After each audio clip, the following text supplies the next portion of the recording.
Cowboys. The Cowboys are Donald Trump. Huge brand, massive fan base, and impossible to ignore. Whether you love them or hate them, they dominate the conversation. America's team even eerily sounds like Make America Great Again. They're always promising a return to greatness, even when the product doesn't match the hype. Trump's first campaign ran on restoring American dominance. The Cowboys talk about the Super Bowl every August. Trump's court case fiasco, that's Dallas losing to a backup quarterback in the 2022 wildcard game. Steelers. The Steelers are Abraham Lincoln. Steady leadership, unshakable identity, and built on uniting people through tough times. Lincoln preserved the Union. The Steelers preserve NFL tradition. Stable coaching, hard-nosed football, and no-nonsense culture that outlasts trends. They don't chase flash.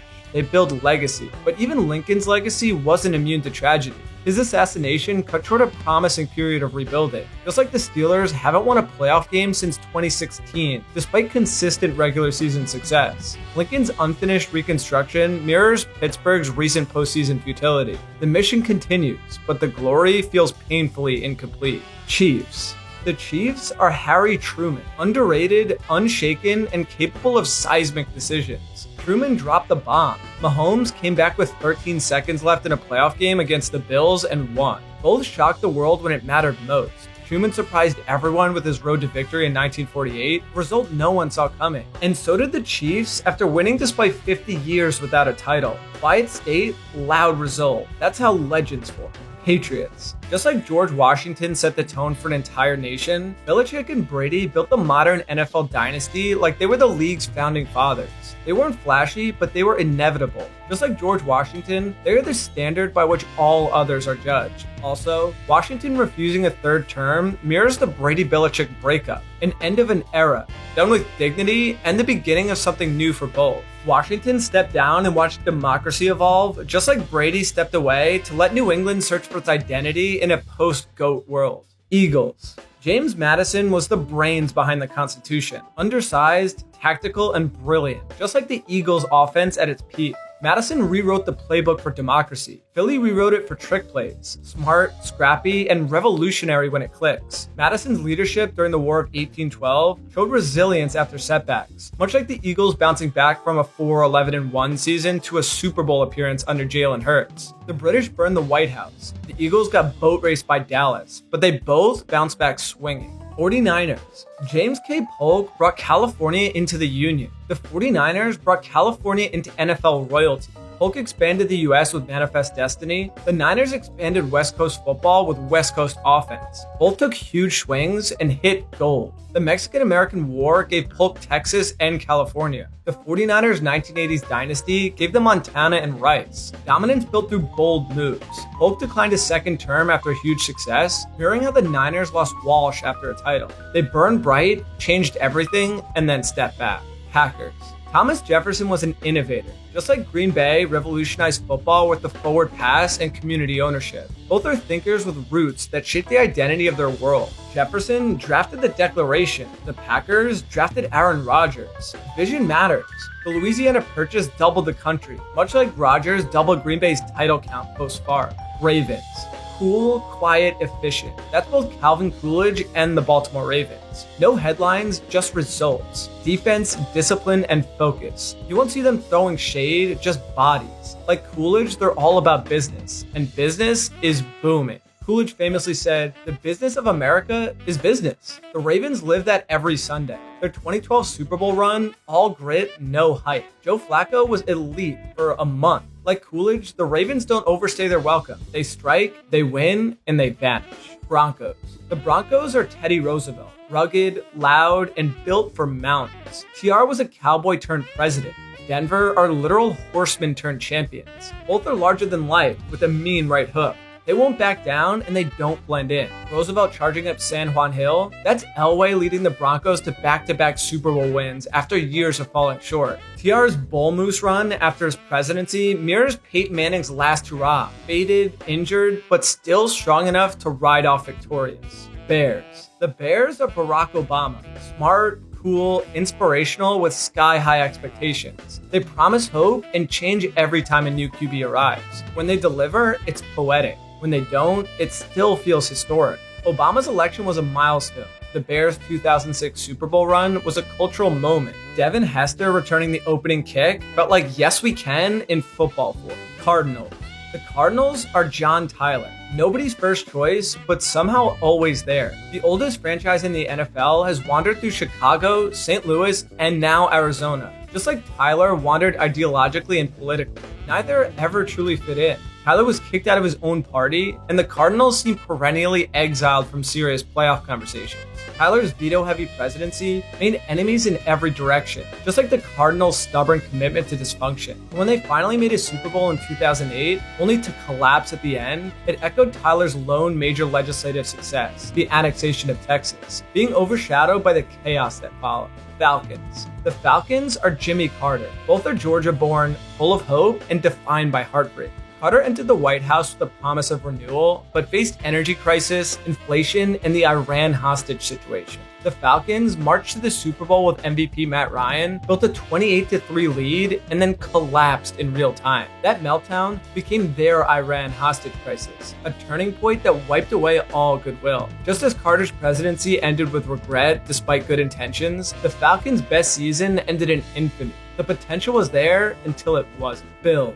The Bills are Grover Cleveland. Two separate eras, both historic. Cleveland is the only president with non-consecutive terms, much like the Bills' early 1990s dynasty and their Josh Allen revival. Buffalo lived in Super Bowl after Super Bowl in the 90s, but never finished the job. Cleveland, too, never quite became a revered historical figure despite rare feats. And fittingly, he once served as Buffalo's mayor, linking the legacy directly. When the Bills lost in 13 seconds to the Chiefs in 2022, it felt like Cleveland winning the popular vote, but losing re-election anyway. Crushing, technical, and unfair. Panthers. The Panthers are Woodrow Wilson, idealistic, intellectual, and undone by their own blueprints. Wilson built the League of Nations. Carolina built around Cam Newton. Both rose fast with big visions. Wilson led the nation through World War I, just as Cam led the Panthers to a 15-1 season and Super Bowl 50. But like Wilson's peace plan crumbling in Congress, the Panthers' dreams died on the biggest stage. Cam's post-Super Bowl press conference, that's Wilson's failed health and political collapse in 1990. Both moments marked the end of their era, not with a bang, but with a whimper. Bengals. The Bengals are William Howard Taft, Cincinnati's own, bulky in presence and sharper than they get credit for. Taft became both president and chief justice. The Bengals, once a punchline, are now led by the cool precision of Joe Burrow. Yet both also symbolize friction. Taft clashed with Roosevelt and divided the Republican Party. The Bengals' ownership has long clashed with progress, resisting indoor practice facilities and modern methods. And like Taft's awkward transition between two titans, Roosevelt and Wilson, the Bengals' Super Bowl loss to the Rams felt like standing in between two eras, neither quite in control. Browns. The Browns are James A. Garfield, born in Ohio, full of potential and heartbreakingly unfinished. Garfield was assassinated just months into his presidency, and the Browns' glory years ended before the Super Bowl era even began. They've always carried the aura of greatness without the full payoff. Garfield talked about civil rights and meritocracy. The Browns talk about rebuilds and resurgence. And just when it seems like something real might happen, Baker's rookie year, the 2020 playoff win, it collapses. Garfield died from a wound that festered. The Browns from decisions that linger far too long. Lions. The Lions are Gerald Ford, Michigan-made, often overlooked, and endlessly trying to stabilize chaos. Ford became president after Watergate, with no election, no mandate, just responsibility. The Lions inherited decades of dysfunction and tried to fix it with Dan Campbell's grit and Jared Goff's redemption arc. Ford's presidency was about healing, not glory. The Lions' first playoff win in 30 years felt less like a triumph and more like a wound finally closing. And like Ford's pardon of Nixon, their decision to believe in a flawed but steady-handed quarterback was controversial, but maybe necessary. Texans. The Texans are Lyndon B. Johnson. Texas pride, towering ambition, and grand plans undone by catastrophe. LBJ launched the Great Society. The Texans launched with hope and future stars like Andre Johnson and Deshaun Watson, but Vietnam ruined LBJ's legacy, just like Watson's scandal blew up the Texans' foundation. Both saw their biggest achievements drowned by crisis. When LBJ didn't seek re-election, it echoed the Texans' full-scale teardown. GM, coach, quarterback, all gone. From big dreams to hard resets, the story turned fast. Colts. The Colts are Benjamin Harrison, Indianapolis-born, respectable, and occasionally revolutionary. Harrison oversaw economic modernization and national expansion. Peyton Manning turned the Colts into a no-huddle juggernaut that modernized NFL offense. Both were a bit stiff in personality, but brilliant in execution. And just as Harrison signed the Sherman Antitrust Act, meant to reshape competition, Manning's 2006 Super Bowl win broke through a Patriots dynasty and reshaped AFC balance. Yet neither maintained their peak. Harrison lost re-election. The Colts have wandered since Andrew Luck's retirement. Jaguars. The Jaguars are William Henry Harrison, an electric start that vanished in an instant. Harrison gave a historic inaugural address and died 31 days later. The Jags stunned the NFL with a 14-2 record in 1999, then faded fast. Again in 2017, they reached the AFC Championship and nearly took down the Patriots, yet they imploded again. Harrison's death cut off a presidency that might have mattered. Jacksonville keeps building something intriguing, only to lose the plot before it even begins. It's not failure, it's a ghost of what could have been. Raiders. The Raiders are Andrew Jackson. Rowdy, rebellious, and built on brute force. Jackson thrived on frontier justice and didn't care who got offended. Sounds a lot like Al Davis in the Silver and Black. They're outlaws by design. Jackson defied the Supreme Court. The Raiders defy league trends. His forced native removals were horrifying, but also reflected his unbending will, like the Raiders sticking with volatile quarterbacks or relocating multiple times. And like Jackson's bank war, their long war with the NFL establishment was personal, loud, and legendary.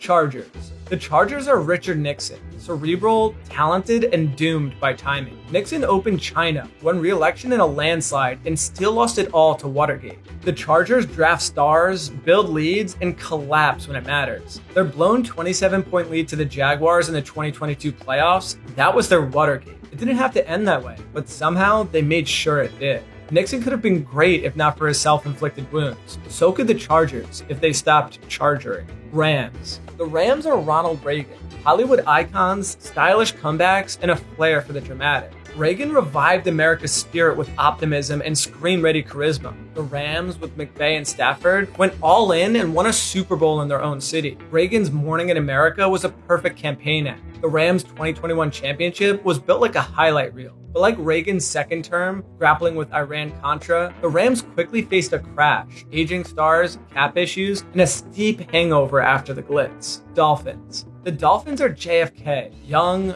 glamorous, and mythologized by a single perfect era. Miami's undefeated 1972 season is Camelot in cleats, a time everyone remembers even if they weren't there. JFK brought energy and vision to a nation. The Dolphins brought speed and swagger to the NFL. And just as Kennedy's life ended abruptly in Dallas, the Dolphins' dominance faded just as quickly. They keep chasing that legacy, but like JFK's moon promise, it looms larger than life and just out of reach. Vikings. The Vikings are Herbert Hoover, promising, structured, and synonymous with collapse. Hoover was a brilliant organizer who presided over the start of the Great Depression. The Vikings have had brilliant rosters, MVP-level players, and then watched the bottom fall out. 1998, 2009, 2017. It's one gut punch after another. Hoover was blamed for forces beyond his control. So are the Vikings, whether it's missed kicks, bad fumbles, or overtime coin tosses. Hope turns to heartbreak every single time. Saints. The Saints are FDR,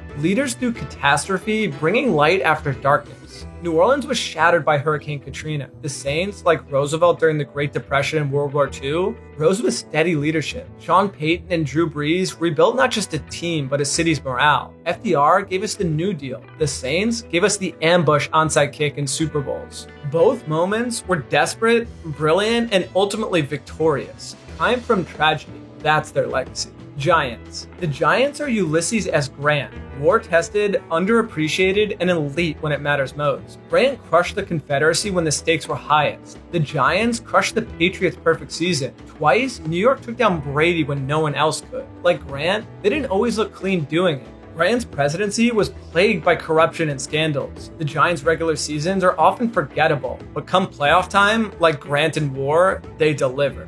Jets. The Jets are Chester A. Arthur, a surprise promotion, a moment of competence, and then a quiet fade. Arthur wasn't expected to lead, were briefly impressed, then disappeared from memory. The Jets won legendary Super Bowl with Joe Namath's fur coat and finger wag, and then decades of irrelevance. Arthur signed civil service reform. The Jets signed Brett Favre. Both made noise briefly. Then it was back to the shadows, wondering what could have been. Seahawks. The The Seahawks are Joe Biden, steady, experienced, and tasked with rebuilding after turbulence. Biden stepped into a divided country. The Seahawks moved on from the Legion of Boom and Russell Wilson. Both faced the challenge of restoring stability while pushing forward. Geno Smith's unexpected resurgence mirrors Biden's political comeback, unheralded but surprisingly effective. However, by calling a passing play instead of a run with Marshawn Lynch in the backfield, the Seahawks, just like Joe Biden, sometimes appear to be asleep at the wheel. Buccaneers are William McKinley. Understated until suddenly they weren't. McKinley expanded American power with the Spanish-American War. The Bucs expanded their brand by bringing in Tom Brady.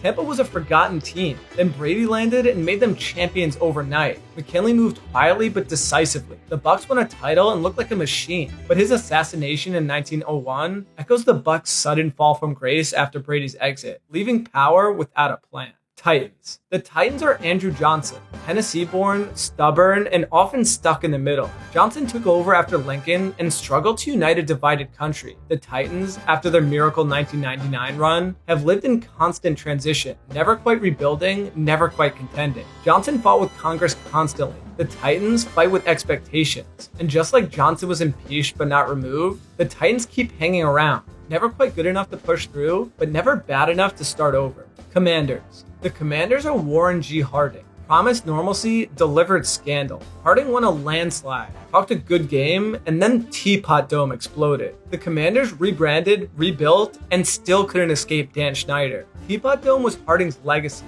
FedEx Field sewage leaks, congressional investigations, and toxic culture, that's Washington's scandal. Both had moments of hope, and even though the Commanders are now excited with Jaden Daniels, they serve as cautionary tales about power with no oversight. If you like this video, consider subscribing to Football for Dummies and watching this next video, which YouTube thinks you're really gonna love.